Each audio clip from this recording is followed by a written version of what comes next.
మిత్రులారా నమస్తే, నేను మీ Prasad Murthy. Welcome to promo talks. ఈరోజు మీకు ఒక ముఖ్యమైనటువంటి ప్రపంచ సాహిత్యంలోనే ఇప్పటికీ కూడా ది బెస్ట్ క్లాసిక్స్లో ఒకటిగా ప్రసిద్ధి చెందినటువంటి నవల పరిచయం చేయబోతున్నాను. ఆ నవలే ప్రఖ్యాత రష్యన్ మహారచయిత రాసిన ఎవరా మహారచయిత? Leo Tolstoy. ఆయన రాసిన అన్నా కెరెనినా. ఇది తెలుగులో ఉన్నటువంటి నవల. ముందుగానే ఈ నవల తెలుగులో ఎక్కడ దొరుకుతుందో చెప్తాను, ఎందుకంటే తర్వాత మర్చిపోయే ప్రమాదం ఉంది. అందుకని ఈ నవల సాహితీ ప్రచురణలు వారు వేశారు, విజయవాడ. ఆర్బిఆర్ గారు దీన్ని ఎప్పుడో అనువాదం చేశారు. రీసెంట్గా ఈ సాహితీ ప్రచురణలు ముద్రించారు. ఒక్కటైతే గ్యారంటీగా నేను గట్టి విశ్వాసంతో చెప్పగలను, ఈ వీడియో కొన్ని నిమిషాల పాటు ఉండే ఈ వీడియో మీరు పూర్తిగా వింటే ఓపికగా, ఈ నవల ఎన్ని వందల పేజీలు ఉంది అని చూడకుండా తప్పనిసరిగా నవలను పూర్తిగా చదవాలి అని అనుకుంటారు, చదవడానికి ప్రయత్నిస్తారు, తప్పనిసరిగా చదువుతారు. అన్నా కెరెనినా, ఇది ఈ నవల. చూడండి, ఇంగ్లీష్లో చదువుకునేవాళ్ళు ఇంగ్లీష్లో చదువుకుంటారు, తెలుగులో చదువుకునేవాళ్ళు తెలుగులో చదువుకోండి. కాకపోతే ఇంతకుముందు చదివినా సరే, ఇప్పుడు నా విశ్లేషణ విన్న తర్వాత, నా రివ్యూ విన్న తర్వాత, నేను ఈ అన్నా కెరెనినా నవల మీద నా పాయింట్ ఆఫ్ వ్యూ ఏమిటి తెలుసుకున్న తర్వాత ఆ యాంగిల్లో మరొకసారి మీరు చదువుతారు తప్పనిసరిగా. నాకైతే ఆ నమ్మకం ఉంది. మిత్రులారా, అమెరికన్ మహారచయిత విలియం ఫాల్కనర్, ఆయన నోబెల్ బహుమతి గ్రహీత సాహిత్యంలో, ఆయన్ని అడిగారట, మీకు బాగా నచ్చిన 3 నవలల గురించి చెప్పండి అంటే, ఆయన అన్నా కెరెనినా, అన్నా కెరెనినా, అన్నా కెరెనినా అన్నాడు. చాలామంది ఇప్పటికీ కూడా ప్రపంచ సాహిత్యంలో Anna Karenina one of the best novels అంటారు. ఇందులో ఇక ఏం తిరుగులేదు, రెండో మాట లేదు. కొంతమంది విమర్శించిన వాళ్ళు కూడా ఉన్నారు. ఎందుకంటే ఆ కథ అట్లాంటిది, ఆ ఇతివృత్తం అట్లాంటిది, నచ్చకపోవచ్చు ఇతివృత్తం. కానీ ఆ ఇతివృత్తాన్ని ఆయన డీల్ చేసిన తీరు, దాని ద్వారా ఈ సమాజాన్ని ఆయన హెచ్చరించినటువంటి తీరు, దాని ద్వారా ఈ సమాజంలో, అంటే ఈనాడు మనం ఉంటున్నటువంటి ఈ సమాజం కానీ, 150 సంవత్సరాల క్రితం టాల్స్టాయ్ ఉన్న ఆనాటి సమాజం కానీ, ఎప్పుడైనా సరే స్త్రీ పురుషుల మధ్య సంబంధం విషయంలో ఏం మార్పు జరిగింది, ఏమిటి అనేటటువంటిది ఆలోచించుకోవడానికైనా, అర్థం చేసుకోవడానికైనా ఇలాంటి గొప్ప నవలలు మనం చదవాలి. ఒక్కటి మాత్రం గుర్తుపెట్టుకోవాలి, ఒక మహారచయిత రాసినటువంటి నవలలో కేవలం ఒక కథ మాత్రమే ఉండదు. ఆ కథ చుట్టూ అనేక లేయర్లుగా అనేక విషయాలు ఉంటాయి. జీవితానికి సంబంధించిన అన్ని పార్శ్వాలకి చెందినటువంటి విషయాలు ఉంటాయి. మనకు తెలియని జీవితాలు ఉంటాయి. దాని ద్వారా మనం చాలా విషయాలు అర్థం చేసుకుంటాం. తాత్వికమైన చర్చలు, సంభాషణలు, విశ్లేషణలు, కళ్ళ ముందు జరుగుతున్నటువంటి రాజకీయ, ఆర్థిక, సాంస్కృతిక పరిణామాలు, మానవ సంబంధాలు అన్నిటి మీద ఆ మహారచయిత లోతైనటువంటి పరిశీలనతో, జ్ఞానంతో మన ముందు ఉంచుతాడు. కాబట్టి ఆ రచనలు కాలానికి ఇది నిలబడతాయన్నమాట. కాలం కంటే వందల సంవత్సరాల ముందుండి వాళ్ళు ఆలోచిస్తారు. సో అట్లాంటిది అన్నా కెరెనినా నవల. ఇప్పుడు ఎందుకు అన్నా కెరెనినా నవల గుర్తొచ్చిందంటే, నేను టాల్స్టాయ్ రచనలు పరిచయం చేయాలని అనుకుంటున్నాను. వార్ అండ్ పీస్ ముందు చేద్దామని ప్లాన్ చేసుకున్నాను. ఇటీవల జరిగినటువంటి మన తెలుగు సమాజాన్ని అంతటిని కుదిపేసినటువంటి ఒక ఘటన ద్వారా ఒక యువతి ఆత్మహత్య, తరువాత ఆ యువతి వ్యక్తిగత జీవితంలోకి వెళ్ళి సోషల్ మీడియాలో అందరూ కూడా విపరీతమైనటువంటి వ్యాఖ్యలు చేయడము, తీర్పులు ప్రకటించడము, ఇట్లాంటివన్నీ చేసిన తర్వాత నాకు అన్నా కెరెనినా గుర్తుకొచ్చి మళ్ళీ అన్నా కెరెనినా నవల తీశాను. చానాళ్ళ క్రితం చదివాను,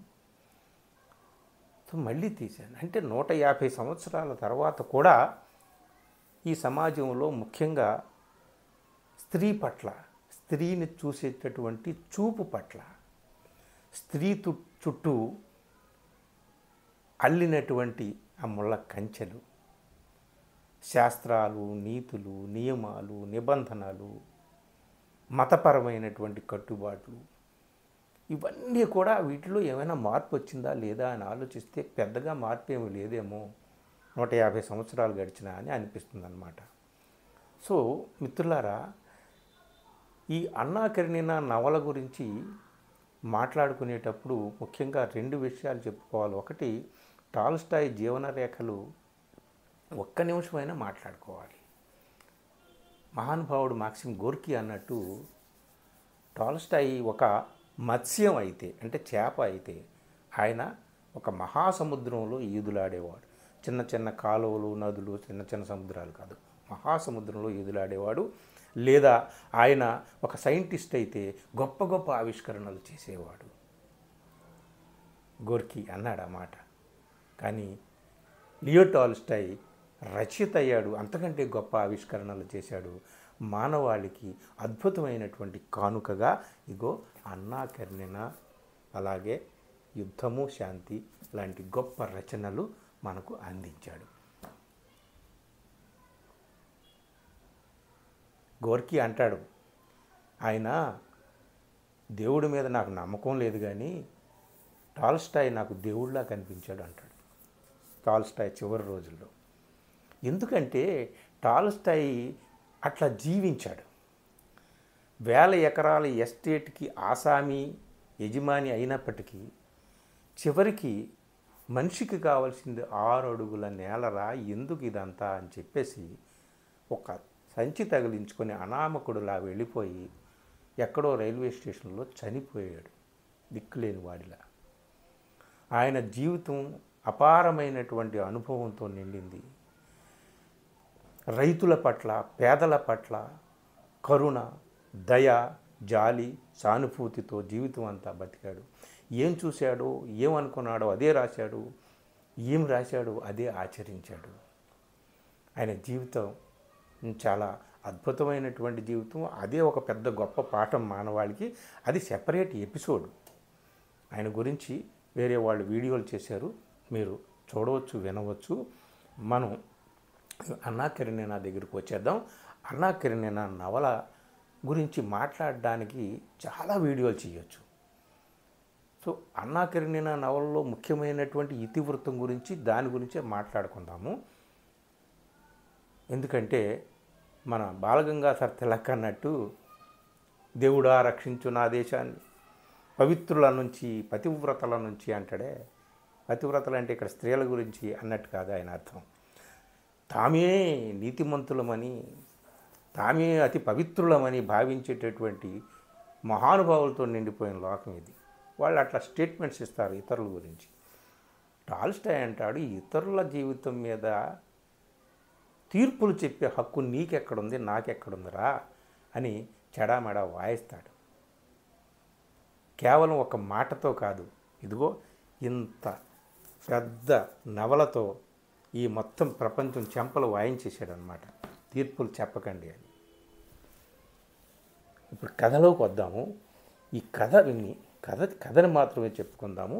ఈ నవలలో చాలా చాలా విషయాలు చర్చించాడు, వాటిని సెపరేట్గా మాట్లాడుకుందాము. ఒక వీడియోలో కుదరదు, కొన్ని నిమిషాల్లో మాట్లాడుకోవాలి కాబట్టి ఇప్పుడు వెంటనే కథలోకి వచ్చేద్దాం. ఎందుకంటే లెనిన్ అంటాడు కదా టాల్స్టాయ్ గురించి, 19వ శతాబ్దపు రష్యన్ సమాజం మొత్తాన్ని ఆయన తన రచనలలో ప్రతిఫలింపజేశాడు అంటాడు. నిజంగా కూడా అంతే.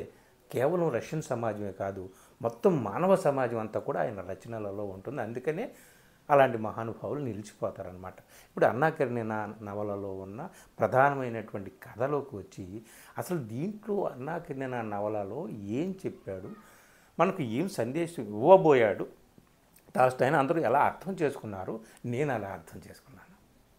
నేను అర్థం చేసుకున్నది మీకు చెప్పాలనే కోరికతో ఈ వీడియో.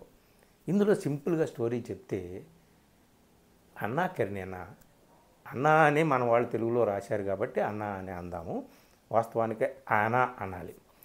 సో అన్నా భర్త అలెక్సీ, ఆయన ఇంటి పేరు లాంటిదే కరెనిన్, అందుకని ఈమె అన్నా కరెనినా అయింది. 18 ఏళ్ల వయసులో తనకంటే 20 సంవత్సరాలు పెద్దవాడైనటువంటి అలెక్సీని పెళ్లి చేసుకుంది. వాళ్ళిద్దరికీ 8 సంవత్సరాల కొడుకున్నాడు. అలెక్సీ ఉన్నత ప్రభువంశీకుడు, ప్రభుత్వంలో చాలా అతిపెద్ద ఉన్నతమైనటువంటి ఉద్యోగంలో పదవిలో ఉన్నటువంటి వాడు. పీటర్స్బర్గ్లో మొత్తం అత్యంత ప్రతిష్టాత్మకమైనటువంటి కుటుంబంలో ఒకటి అలెక్సీది. అలాంటి కుటుంబంలో అన్నా కరెనినా ఉంది. ఆమె ఎంత అందమైందంటే, ఒక్క మాటలో చెప్పాలంటే, రష్యా సౌందర్యాన్ని అంతటినీ కూడా ఒక్క చోట పోత పోసి ఒక బొమ్మ చేసి ఆ బొమ్మకు ప్రాణం పోస్తే ఎలా ఉంటుందో అలా ఉంటుంది అన్నా కరెనినా. అంత అందగత్తే. ఆమె పీటర్స్బర్గ్ నుంచి ఒకసారి మాస్కో వెళ్తుంది. ఎందుకు వెళ్తుందంటే, మాస్కోలో ఆమె తమ్ముడు ఉన్నాడు అబ్లాన్స్కీ, అతని భార్య డాలీ. ఆ అబ్లాన్స్కీ వేరే అమ్మాయితో అక్రమ సంబంధంలో ఉన్నాడు. వాళ్ళకు 3-4 పిల్లలు కూడా ఉన్నారు. సో అతని భార్య డాలీ, నేను వదిలి వెళ్ళిపోతాను, వీడితో నాకు సంబంధం లేదని చెప్పేసి చాలా క్రోధంగా ఉంటుంది. సంసారం అంతా అల్లకల్లోలంగా ఉంది, బీభత్సంగా ఉంది. ఆ సంసారాన్ని చక్కబరుద్దాము, తమ్ముడికి బుద్ధి చెబుదాము, మరదలు డాలీకి నచ్చ చెబుదాము, సంసారాన్ని చక్కదిద్దుదామని చెప్పేసి ఈ అన్నా కరెనినా పీటర్స్బర్గ్ నుండి మాస్కో వెళ్తుంది. తమ్ముడి సంసారాన్ని చక్కదిద్దడానికి వెళ్ళినటువంటి అన్నా కరెనినా తన జీవితాన్ని ప్రమాదంలో పడేసుకుంది. సరే, అది ప్రమాదం అందామా లేకపోతే ఏమిటి, తప్పు చేసిందా ఒప్పు చేసిందా, ఇవన్నీ ఒక్క విషయం ఇక్కడ మళ్ళీ మనం గుర్తు చేసుకోవాలి. కొంచెం వెనక్కి వెళ్ళి నవల ప్రారంభంలోనే టాల్స్టాయ్ ఒక మాట అంటాడు. అదేమిటంటే, all happy families are resemble each other, but each unhappy family is unhappy in its own way. సంతోషంగా ఉన్న కుటుంబాలన్నీ ఒక్కలానే ఉంటాయి, దుఃఖంలో ఉన్న కుటుంబాలే ఎవరి దుఃఖం వారిది అని. ఈ లైన్తో నవల ప్రారంభమవుతుందండి. ఇక నవల చదువుతున్నంతసేపు ఈ లైన్ గుర్తు చేసుకోవాలి. నవల పూర్తయిన తర్వాత మన విశ్లేషణలు, మన నిర్ణయాలు, మనం దీని మీద మనం చెప్పేటటువంటి తీర్పులు అన్నిటినీ ప్రకటించేటప్పుడు ఈ వాక్యాన్ని తప్పనిసరిగా గుర్తుంచుకోవాలి. ఇంకొక వాక్యాన్ని గుర్తుంచుకోవాలి, కీలకమైనటువంటి వాక్యము. నవల ప్రారంభంలోనే 2-3 పేజీల్లోనే ఆయన ఒక చోట చెప్తాడు. ఏమిటి అంటే, జీవితంలో కొన్ని క్లిష్టమైనటువంటి సమస్యలు వస్తాయి, వాటికి పరిష్కారం జీవితమే చెప్తుంది, అంతేకాని సార్వజనీనమైన సమాధానాలు ఉండవు అంటాడు. ఎంత అద్భుతమైన మాట, ఇది కూడా గుర్తుపెట్టుకోండి. ఈయన సార్వజనీనమైన సమాధానం చెప్పడానికి కానీ తన తీర్పుని చెప్పడానికి కానీ చెప్పలేదు. కొన్ని జీవితాలు ఇలా జరుగుతాయి, చూడండి, చూసి మీకేం అర్థమైందో అర్థం చేసుకోండి, తెలుసుకోండి, అంతేగాని తీర్పులు చెప్పకండి అని చెప్పాడు. ముందే హెచ్చరించాడు. సరే, అన్న ఏం చేస్తుంది, మాస్కో వెళ్తుంది, తమ్ముడికి మరదలకి ఏదో చెప్తుంది. అనుకోకుండా అక్కడ విలాసవంతమైనటువంటి జీవితాలు, వాళ్ళందరూ కూడా బాగా డబ్బున్న వాళ్ళు, సంపన్న కుటుంబాలు, అవన్నీ కూడా ఆ రాజవంశీకుల కుటుంబాలు అవన్నీ వాళ్ళు. సో వాళ్ళు చాలా విలాసవంతంగా గడుపుతారు. మాస్కో అయితే ఇంకా విలాసవంతమైనటువంటి నగరం కాబట్టి అక్కడ ఒక పార్టీలో వ్రాన్స్కీ అనే యువకుడిని చూస్తుంది. చూసిన వెంటనే ఆమె మనసు కాస్త చెదురుతుంది. ఆ వ్రాన్స్కీ కూడా ఎంత అందగత్తెకు సరిజోడైనటువంటి అందగాడు, విలాస పురుషుడు. కాకపోతే అతను పెళ్ళి, పిల్లలు ఇట్లాంటి బంధంలో ఉండాలనుకునేటటువంటి వాడు కాదు. కొంచెం విలాసంగానే చాలామందితో రిలేషన్స్లో ఉండేటటువంటి వాడు. అప్పటికే కిట్టి అనే అమ్మాయితో కొంచెం వ్యవహారం నడుపుతున్నాడు. అది ప్రేమ అని కూడా అనుకుంటున్నాడు, కానీ పెళ్లి చేసుకునే ఉద్దేశం తనకు లేదు. కానీ ఆ అమ్మాయి ఇతనే తనను పెళ్లి చేసుకుంటాడని నమ్మింది. అందుకని ఆమెకు మరొక లేవిన్ అనేటటువంటి యువకుడు, చాలా మంచివాడు, నిజాయితీపరుడు, పల్లె జీవితాన్ని ప్రేమించేటటువంటి వాడు, ఆదర్శప్రాయమైనటువంటి మనిషి. నిజంగా చెప్పాలంటే టాల్స్టాయ్ తన ప్రతిరూపంగా లేవిన్ క్యారెక్టర్ని నిర్మించాడు అని అంటారు. అతను ప్రపోజ్ చేస్తాడు కిట్టీకి, కానీ ఆమె మర్యాదపూర్వకంగానే అతని ప్రేమని కాదంటుంది. తాను మరొక వ్యక్తితో ప్రేమలో ఉంది కాబట్టి. ఎవరు? వ్రాన్స్కీ. ఈ కిట్టి ఎవరో తెలుసా అండి మీకు? కిట్టి ఎవరో కాదు, అన్నా కెరెనినా మరదలు డాలీ ఎవరైతే ఉందో తన తమ్ముడి భార్య, ఆ డాలీకి చిన్న చెల్లి కిట్టి. సో ఈ కిట్టి లేవిన్ వాళ్ళని అలా ఉంచి లేవిన్ని తెర మీద నుంచి కొంచెం పక్కకు తొలగిద్దాము, ఎందుకంటే కిట్టి పక్కన పెట్టింది కదా. వ్రాన్స్కీతో ప్రేమలో ఉన్నాను, అతను ఖచ్చితంగా ప్రపోజ్ చేస్తాడు, పెళ్లి చేసుకుంటాడు అని అనుకుంటుంది కదా. కానీ ఆ వ్రాన్స్కీ క్యావలరీ ఆఫీసరు, సంపన్నుడు, విలాస పురుషుడు, మంచి అందగాడు. ఇక వెంటనే అన్నాని చూసిన వెంటనే వాడిక చెల్లించిపోతాడు. అన్న కొంచెం మనసు చెదిరిన ఆమె ఏదో బాబోయ్ వద్దు మనకి ఇదంతా అనుకొని ఆమె మనసులో నుంచి అతని బొమ్మని తీసివేసి పీటర్స్బర్గ్ వెళ్ళిపోతుంది. కానీ అతను మాత్రం ఆమెను మనసులోనే ఉంచుకున్నాడు. ఆమెను నీడలా వెంటాడాడు. పీటర్స్బర్గ్ వెళ్ళాడు. అక్కడికి వెళ్ళి ఆమెతో ఎలాగోలాగా వెంటబడి ప్రాధేయపడి మొత్తానికి ఆమెను ముగ్గులోకి దింపి ప్రేమలోకి దింపి ప్రేమ వ్యవహారం మొదలవుతుందన్నమాట.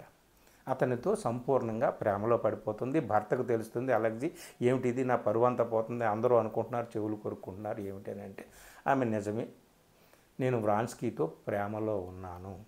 ఇదేమిటి, మన ఇద్దరం కూడా శాస్త్రోక్తంగా పెళ్లి చేసుకున్నాము, ఇది తప్పు కదా, మనకు బిడ్డ ఉన్నాడు కదా అంటే కాదు, ఈ పెళ్ళి, ఈ బిడ్డ, ఈ చట్టాలు ఇవన్నీ ఏమో నాకు తెలియదు, నేను అతనితో ప్రేమలో ఉన్నాను, అతని ద్వారా నేను ఇప్పుడు తల్లిని కూడా కాబోతున్నాను, గర్భవతిని, నాకు ఇప్పుడు భర్త నువ్వు కాదు అతనే భర్త అనుకుంటున్నాను అంట. ఆ భర్త అలెక్సీ తట్టుకోలేకపోతాడు. మనిషి మంచివాడే, కానీ అన్నతో ఎప్పుడు ప్రేమగా ఉండేటటువంటి సమయం అతనికి ఉండేది కాదు. సరే, ఇవన్నీ కారణాలు ఏమున్నప్పటికీ కూడా ఆమె అన్న వ్రాన్స్కీ ప్రేమలో పడిపోతుంది. అది లోయలో పడిపోతుందా అని మనం అనుకోవచ్చు. పడిపోయింది ప్రేమలో. సరే, ఇక డైవర్స్ ఇవ్వాలా, ద్వంద్వ యుద్ధం చేయాలా, ఇవన్నీ కూడా ఘర్షణ పడతాడు ఆమె భర్త అలెక్సీ. కానీ వ్రాన్స్కీని ఏదో రకంగా తప్పించేసి ఈ వ్యవహారాన్ని ఇలాగా మనం గుట్టుచప్పుడు కాకుండా అలాగే కొనసాగించేస్తే అయిపోతుంది కదా అని అనుకుంటాడు. కానీ అన్న అట్లాగా ఊరుకునే తత్వం కాదు. తను ప్రేమించిన వ్యక్తే తనకు భర్త అనుకుంటుంది, అతనితోనే జీవితం అనుకుంటుంది, అతనితో వెళ్ళిపోవడానికి సిద్ధపడుతుంది. ఒక బిడ్డను ప్రసవిస్తుంది, అతనితో వెళ్ళిపోతుంది, ఇటలీ వెళ్ళిపోతుంది. ఆ తర్వాత పల్లెల వైపు వెళ్తారు, ఆ తర్వాత మాస్కోలో ఉంటారు, పీటర్స్బర్గ్లో ఉంటారు. కొడుకుని చూడాలని చాలా తాపత్రయం, కొడుకుని ఇవ్వనంటాడు అలెక్సీ. సో ఈ పెద్ద ఒక ధర్మ సంకటం అలెక్సీకి. ద్వంద్వ యుద్ధం చేయలేడు, విడాకులు ఇస్తే అట్లాగా మొత్తం అడల్టరీని నిరూపించాలి, భార్య వ్యభిచారి అని, ఇదంతా పరువు పోయే వ్యవహారం, ఇదంతా అనమాట. మొత్తం చాలా పెద్ద సంఘర్షణ నవలంతా కూడా. సరే, మొత్తానికి ఈ ఘర్షణ పడుతుంది. బిడ్డ మీద ప్రేమ, ఇటు వ్రాన్స్కీ తన ప్రేమికుడు, తన ప్రియుడు, అతని మీద ప్రేమ, ఈ మధ్య ఘర్షణలో ఇంకొక ఘర్షణ ఏమైందంటే రాను రాను ఆమె ఏమీ పట్టించుకోలేదు, ఏమీ వద్దనుకుంది, భర్తని, సంసారాన్ని, ఆఖరికి కొడుకును కూడా వద్దనుకొని వెళ్ళిపోయింది. వెళ్ళిపోయిన మనిషి రాను రాను వ్రాన్స్కీ ఒక్కడే కాదు, ఈ ప్రపంచంలో సమాజం ఉంది, సమాజంలో తాను ఒకతే. థియేటర్స్కి వెళ్ళాలి, నాటకాలు చూడాలి, పార్టీలకు వెళ్ళాలి, బాల్ డ్యాన్సులు చేయాలి, అందరితో పాటు తాను కలిసి ఉండాలి. అందరూ ఇంత ఆనందంగా ఉన్నారు, నేనేమిటి ఆనందంగా లేను, నేను ఎక్కడికి వెళ్తే అక్కడే అందరూ నన్ను అసహ్యించుకుంటూ చూస్తున్నారేమిటి, అందరూ నన్ను చేదరిస్తున్నారేంటి, చేత్కారంతో చూస్తున్నారేమిటి అనేటటువంటి ఘర్షణ ఒకటి పట్టుకుందండి. పురుగులా తొలిచేయడం మొదలెట్టేసింది. ఇంకొకటి ఏమిటంటే క్రమంగా ఈ వ్రాన్స్కీ కూడా ఆమె ప్రేమికుడు అతను ఎక్కడికి ఆమెను తీసుకువెళ్ళట్లే. నువ్వు భర్త దగ్గర విడాకులు తీసుకో, ఖచ్చితంగా విడాకులు మనకు కావాలి, లేకపోతే లీగల్గా మనం భార్యాభర్తలు అవ్వలేం, మనకు పుట్టిన పిల్ల కూడా నా పిల్లగా చెప్పుకోలేను, నీకు భర్త అలెక్సీ అతని పిల్లే అనుకుంటారు, కాబట్టి విడాకులు ఎందుకు మనకి, ఏంటి విడాకులు అంటావని అసలు మొత్తం పూర్తిగా అసహనంగా తయారైపోతుంది మనిషి. విడాకులు ఎందుకని అంటే ఆమె దృష్టిలో ఈ ఈ ఈ మతాలు, శాస్త్రాలు, ఈ ధర్మాలు, నీతులు, పెళ్ళి, నియమాలు ఇవన్నీ ఏం కాదు, తన ప్రేమ ఒక్కటే కరెక్టు అనుకుంటుందన్నమాట. సో చివరికి అతను ఎక్కడికి తనను తీసుకువెళ్ళట్లేదు. అంటే తన మీద ఇతనికి కూడా క్రమక్రమంగా ప్రేమ తగ్గిపోతుందేమో. మొత్తంగా అటు భర్తకు దూరమయ్యాను, ఇటు కొడుకు దూరమయ్యాను, ఇటు ప్రేమించినటువంటి వ్యక్తి ఇతను కూడా నా మీద మోహాన్ని పోగొట్టుకొని మరి ఎవరినో చేసుకుంటాడేమో. అతని తల్లి మరొకరితో పెళ్లి చేయడానికి చూస్తుంది, ఒక ప్రిన్సెస్తో. ఆ ప్రిన్సెస్ని ఈ వ్రాన్స్కీ కలవడం కూడా అన్నా కరెనినా చూస్తుంది. ఓహో, నా మీద ప్రేమ పోయింది, ఇతను మరో పెళ్లి చేసుకుంటాడన్నమాట కూడా అనుకుంటుంది. మొత్తం మీద సమాజం ఒక పక్క అన్ని రకాలుగా చూసినా తను ఒంటరిదైపోయింది అని అనుకొని ఒక బలహీనమైన క్షణంలో ఆమె నిర్ణయం తీసుకుని రైలు కింద పడి చనిపోతుంది. ఇది కథ. సరే, ఆ తర్వాత ఆ డాలీ చెల్లెలు అంటే అన్నా కరెనినా మరదల చెల్లెలు కిట్టి, ఆమెను బాగా ప్రేమించినటువంటి లెవిన్, వాళ్ళిద్దరూ మళ్ళీ కలుస్తారు, పెళ్లి చేసుకుంటారు, వాళ్ళిద్దరు బాగుంటారు. అసలు భార్యాభర్తలు అంటే ఎలా ఉండాలి, ఎలా జీవించాలి, మనుషులు ఎలా ఉండాలి అనేది ఇవన్నీ కూడా, అంటే టాల్స్టాయ్ ఒక ఆదర్శ పురుషుడి యొక్క లక్షణాలు ఎలా ఉండాలి అవన్నీ కూడా లెవిన్లో పెడతాడు. ఈ నవల్లో చివరిలో ఒక 100-200 పేజీలు వాళ్ళిద్దరి గురించి వర్ణన ఉంటుంది, లెవిన్ గురించి వర్ణన ఉంటుంది. సో ఈ మొత్తం అన్నా కరెనినా నవలలో అన్నా కరెనినా జీవితం ఇలా అంతమైపోయింది కదా. ఇలా జీవితం అంతం అయిపోయిన దాని మీద ఏమిటి టాల్స్టాయ్ చెప్పింది, ఏం చెప్పాలనుకున్నాడు? చాలామంది నువ్వు వివాహేతర బంధంలోకి వెళ్ళడం వల్ల అది లీగలైజ్డ్ కాదు, అది వ్యభిచారం కింద వస్తుంది, అడల్టరీ అవుతుంది. ఆ పాపానికి నువ్వు పరిహారం అనుభవించాల్సిందే, మూల్యం చెల్లించాల్సిందే, శిక్ష అనుభవించాల్సిందే. ఇది టాల్స్టాయ్ చెప్పాడు, నీతిగా బతకండి అని చెప్పాడు అని చెప్పేసి చాలామంది చెప్తారు. కొంతమంది ఏం చెప్తారు, అప్పటికే విచ్ఛిన్నమైపోతున్న కుటుంబ వ్యవస్థను చూశాడు, స్త్రీలు స్వేచ్ఛను కోరుకుంటున్నటువంటి విషయాన్ని చూశాడు, అలాగే స్త్రీ పురుషుల మధ్య ఉండాల్సింది ప్రేమ కానీ పెళ్ళి కాదు, పెళ్ళి ముఖ్యం కాదు అనేటటువంటి విషయాన్ని కూడా చెప్పదలుచుకున్నాడు. వీటిలన్నిటికీ ఇంకా అతీతంగా మనిషి ఆలోచించాల్సింది ఏమిటా అంటే స్త్రీకి పురుషుడికి మధ్య ఉండాల్సినటువంటి అతి కీలకమైనటువంటిది ప్రేమే. కానీ ఆ ప్రేమ శాశ్వతంగా ఉంటుందా? ఇద్దరిలో ఆ స్థాయిలోనే ప్రేమ ఉంటుందా, లేకపోతే ఒకరిలో తగ్గి ఒకరిలో ఇంకా పెరిగి అప్పుడు ఆ ఘర్షణ మొదలైతే వారిద్దరిలో ఏమవుతుంది?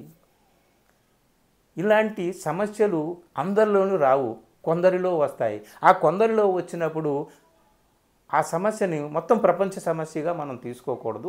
ఆ సమస్యని ఆ జీవితాల పరిధిలోనే ఆలోచించి తీసుకోండి, మీరు తీర్పులు చెప్పొద్దని ఆయన చెప్పాడు అని చెప్పి కొంతమంది చెప్తారు. నేను ముఖ్యంగా అనుకుంటున్నది ఏమిటయా అంటే అన్నా కరెనినా సరే ఈ నవల ముందు మాటలో కూడా ఈయన ముందు మాట రష్యన్ రచయిత ఎడ్వర్డ్ బబాయన్ రాసినటువంటి ఆయన కూడా చెప్పినటువంటి ఒక విషయం ఏమిటి అంటే అన్న ఈ సమాజం తనని నిరాదరించింది, తను చేస్తున్న పని అనైతికమైంది అని అనుకుంటుంది. కానీ అనైతికంగా జీవిస్తున్న వాళ్ళందరూ కూడా నీతిమంతుల్లాగా చలామణి అవుతున్నారు. బెట్సీ అనే క్యారెక్టర్ ఒకటి ఉంటుంది. ఆమెకి ఎన్నో సంబంధాలు ఉంటాయి బయట, కానీ సమాజంలో చాలా గౌరవప్రదమైన స్త్రీగా చలామణి అవుతూ ఉంటుంది. సో వాళ్ళందరికీ గౌరవం ఉంది. నేను ప్రేమించిన వ్యక్తితో ధైర్యంగా సాహసంగా నేను అతన్ని ప్రేమిస్తున్నానని వస్తే నన్ను వీళ్ళందరూ ఎందుకు ఇలా చెదరించుకుంటున్నారు? సరే, అన్నీ వదులుకొని నేను వచ్చిన తర్వాత వ్రాన్స్కీకి నా మీద ప్రేమ తగ్గిపోవడం ఏంటి? సో ఆ వ్రాన్స్కీకి శిక్ష విధించాలి. నా పట్ల, నా జీవితం పట్ల, నాకున్న అధికారం పట్ల ఈ సమాజం చూపించినటువంటి ఇంత నిరాదరణ ఉందే, దాన్ని కూడా నేను శిక్షించాలి. ఏకకాలంలో శిక్షించడానికి ఆమె ఆత్మహత్య చేసుకుందా? అది ఆత్మహత్య కాదు. ఆమె ఈ సమాజానికి తనని ప్రేమించి తనని నిర్లక్ష్యం చేస్తున్నటువంటి ప్రియుడికి వేసినటువంటి శిక్ష అని చెప్పి ఒక రకమైనటువంటి కామెంట్. అయితే ఇక్కడ మనం చెప్పుకోవాల్సింది ఏమిటంటే 150 సంవత్సరాలు, ఇది 1878లో అచ్చయినటువంటి పుస్తకం. ఆ తర్వాత 10 ఏళ్లకి ఆయన ఇంకొకటి రాశాడు.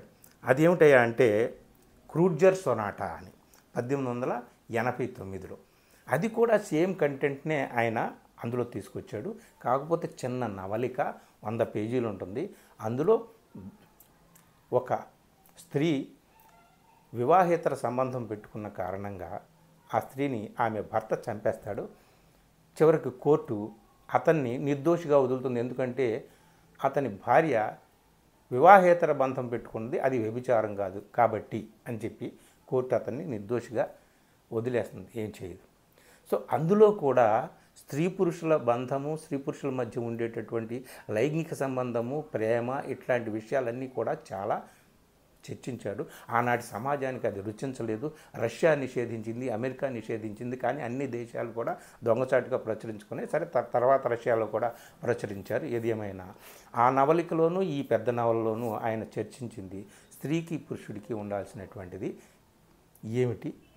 ఒకవేళ వాళ్ళిద్దరి మధ్య ప్రేమ ఒకళ్ళకి తగ్గి ఒకళ్ళు పెరిగితే, అట్లాంటి ఘర్షణ ఏర్పడితే ఆ పరిణామం ఎలా ఉంటుంది?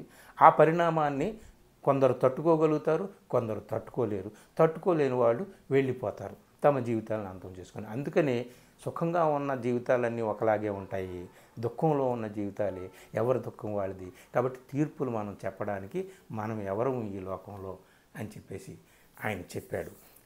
ఇక్కడ మనం అర్థం చేసుకునేది ఏమిటంటే, ఆనాడు 150 సంవత్సరాల క్రితం టాల్స్టాయ్ కానీ, లేదా 70 సంవత్సరాల క్రితం మన చలం కానీ, వీళ్ళందరూ కూడా చెప్పింది స్త్రీ చుట్టూ పురుషుడు విధించినటువంటి ఇవన్నీ, ఈ నీతి నియమాలు కానీ, ఈ ధర్మశాస్త్రాలు కానీ, ఈ పెళ్ళి, ఈ ఈ వివాహ బంధము, ఇదంతా కూడా మతపరమైనటువంటి శాస్త్రోక్తమైనటువంటి విధులు, ఇవన్నీ కూడా పురుషుల కోసం ఏర్పరచుకున్నవి, స్త్రీల కోసం స్త్రీలు ఏర్పరచుకున్నవి కావు.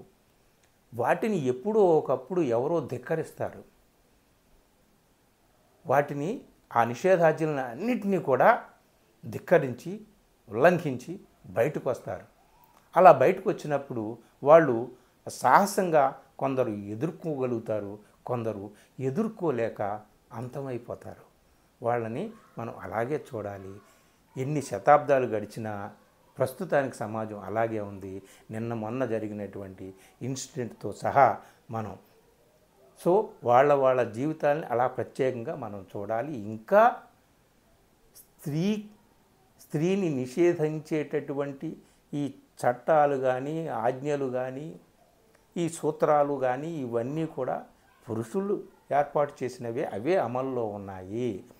వీటి అన్నింటికీ తిరుగుబాటుగా అన్నా కెరెనినా ఒక్కసారిగా తన ఆత్మహత్యతో మొత్తం సమాజంలో ఉన్నటువంటి ఈ పురుష ప్రపంచం సృష్టించినటువంటి సమస్త లక్ష్మణ రేఖలు ఏవైతే ఉన్నాయో, స్త్రీ చుట్టూ గీసినటువంటి ఆ రేఖలు కానీ, స్త్రీకి వేసినటువంటి బేడీలు కానీ, స్త్రీని బందీ చేసినటువంటి ఆ సంఖ్యలు కానీ, వాటిని అన్నింటినీ కూడా ఛేదించుకొని ఒక తిరుగుబాటుగా వెళ్ళిపోయింది. అన్నా కెరెనినా ఆత్మహత్య కాదు, అది ఈ పురుష ప్రపంచం స్త్రీ చుట్టూ వేసినటువంటి సంకెళ్ళు తెంచుకున్న ఒక ధిక్కారము, ఒక తిరుగుబాటు. ఈ సమాజంలో మనం ఇలాగే జరుగుతుందని తీర్పులు మనం చెప్పలేమని టాల్స్టాయ్ చెప్పినట్టుగా అర్థమవుతుందన్నమాట ఈ నవల్లో. కానీ ఒకళ్ళకి ఒకలాగా అర్థమవుతుంది, ఒకళ్ళకి ఒకలాగా అర్థమవుతుంది. ఇందులో మనకి తీసుకోవలసింది ఎంత ఉందో అంత తీసుకోవడం, అర్థమైంది ఎంత ఉందో అంత అర్థం చేసుకోవడం, అంతేగాని దీన్ని ప్రతి ఒక్కళ్ళకి అన్వయించడానికి అవకాశం లేదు. ఇందులో నవల చదివిన తర్వాత మీకు ఎన్నెన్నో విషయాలు తెలుస్తాయన్నమాట. అసలు టాల్స్టాయ్ అభిప్రాయం ఏమిటి, ఎందుకు ఇది రాశాడు ఏమిటి అనేది. అంటే కథ మాత్రం చిన్నదే మనం చెప్పుకుంటాం, కానీ నవల చదివినప్పుడే ఆ వాక్యాలలో, ఆ పేజీల్లో అలా ముందుకు వెళుతూ ఉంటే ఈ ప్రపంచాన్ని అంతటినీ కూడా ఇలా విప్పి మన ముందు పరుస్తాడు రచయిత. అక్కడికి వెళ్తాం, మనం ఆ ప్రపంచంలోకి వెళ్తాం, అనేక ప్రపంచాల్లోకి వెళ్తాం. జీవితాన్ని అర్థం చేసుకోవడానికి అన్ని పార్శ్వాల నుంచి మనం చూడడానికి ప్రయత్నం చేస్తాం. అందుకని నవల కొన్ని నిమిషాలు మాత్రమే ఈ వీడియో మీరు విన్నారు. తప్పనిసరిగా ఈ నవలని మీరు పూర్తిగా చదువుతారని నాకు నమ్మకం ఉందన్నమాట. దీని మీద చాలా సినిమాలు వచ్చాయి. మొన్ననే చూశాను, ఈ అమెజాన్ ప్రైమ్లో ఉంది, మీరు కూడా చూడండి. అన్నా కెరీనేనా అని కొట్టండి. ఆస్కార్ అవార్డు విన్నర్ సినిమా అది. చాలా నాటకాలు అన్ని భాషల్లోనూ వచ్చాయి ఈ నవల ఆధారంగా. కాబట్టి ప్రపంచ సాహిత్యంలో ఇప్పటికీ కూడా నెంబర్ 1 పుస్తకాలలో ఇదొకటి, అన్నా కెరీనేనా.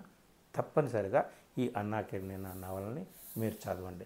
చదివిన తర్వాత ఒక్కటైతే మనల్ని మనం హెచ్చరించుకుంటాం. ఏమిటయ్యా అంటే, అయ్యా దుఃఖంలో ఉన్న జీవితాలు ఎవరి దుఃఖం వాళ్ళది, నేను చూసి అయ్యో ఇలా జరిగిందా అని కొంచెం జాలిపడండి, కొంచెం సానుభూతి చూపించండి. అంతే తప్ప వాళ్ళ మీద మీ తీర్పులు, మీ వ్యాఖ్యానాలు, మీ విశ్లేషణలు చేయకండి. మీరు నేను ఎవరము ఏమీ కాదు, మనకు ఎలాంటి హక్కు లేదు. వాళ్ళు ఎవరిని వద్దనుకొని వెళ్ళిపోయారు. కన్నవాళ్ళని, తనను కన్నవాళ్ళని, మొత్తం ప్రపంచాన్ని వద్దనుకుని వెళ్ళిపోయిన వాళ్ళ మీద మనం ఎందుకు తీర్పులు చెప్పడం. అన్నా కెరీనేనా చదివిన తర్వాత 150 సంవత్సరాలు అయిన తర్వాత కూడా మన సమాజం ఏమీ మారలేదయ్యా. ఇక ఎప్పుడు మారుతుందో మనకు తెలియదు. కానీ స్త్రీ పురుష సంబంధాల మీద చర్చ అనేటటువంటిది కొనసాగుతుంది, మారుతుంది. క్రమక్రమంగా మారుతుంది.